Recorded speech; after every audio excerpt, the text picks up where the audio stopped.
Vietnam কই।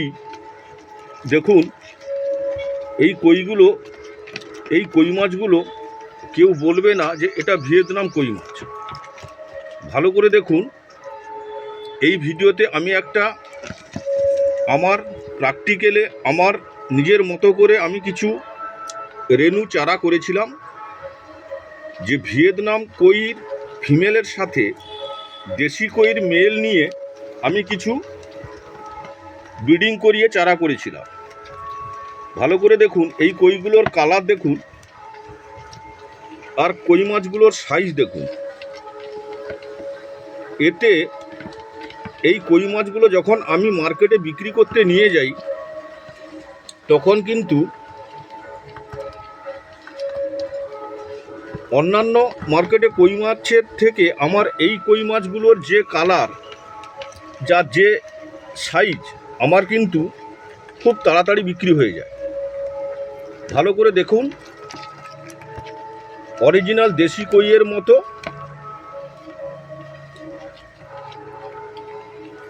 সাইজগুলো। আর আমি 70 থেকে 100 গ্রামের মধ্যে কই মাছগুলো বিক্রি করি, এতে খুব ভালো দামও পাই। এই ক্রস ব্রিডিংটা আমি করাই ভিয়েতনাম কইয়ের ফিমেল নিই আর দেশি কইয়ের মেল নিয়ে আমি কিন্তু ব্রিডিং করাই। এই ব্রিডিং যখন আমি করি তখন কিন্তু যে চারাগুলো পাই ওই চারাগুলো, ওই কইগুলো আমি দেখাচ্ছি, দেখুন কালার কত সুন্দর।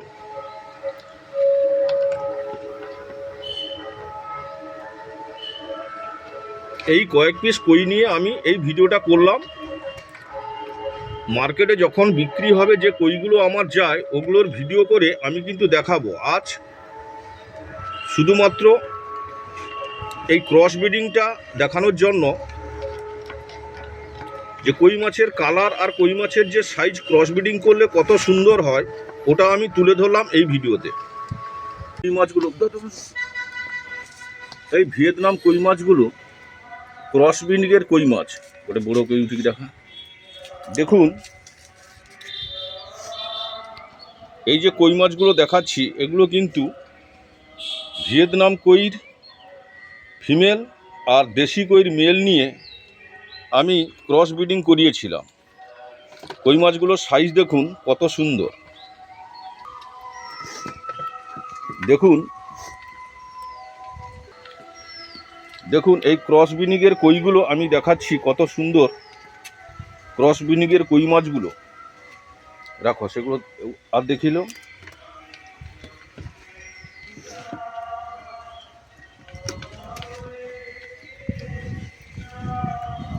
ভিয়েতনাম কই মাছের ফিমেল আর দেশি কই মাছের মেল নিয়ে আমি কিছু ব্রিডিং করিয়েছিলাম। ওতে কিন্তু কই মাছগুলো কিন্তু খুব